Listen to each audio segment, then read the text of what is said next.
Hi guys! Saan nga ba natin makikita yung mga numbers ng ating mga followers or yung mga finalo natin sa ating mga Facebook account or sa ating mga FB page? Kung gusto niyong malaman kung sino yung mga taong nag-follow sa inyong FB page or sa inyong Facebook account, ay panoorin niyo lang ang video na ito dahil ituturo ko dito kung saan natin makikita yung mga numbers ng ating mga followers or kung sino-sino yung mga nag-follow sa atin. Ito, at kung hindi ka pa naka-follow ay pakiclick lang ang follow para updated ka sa aking mga next video.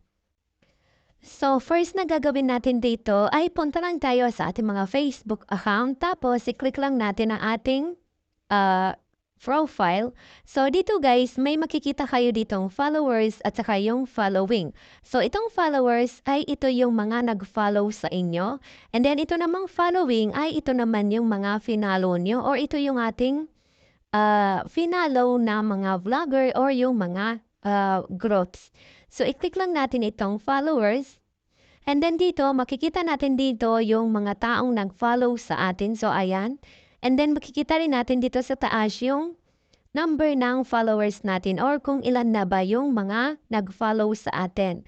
So, dito naman sa following ay dito naman natin makikita ang mga taong finalo natin. So, ayan. So, makikita natin dito yung mga FB page na naka-follow tayo.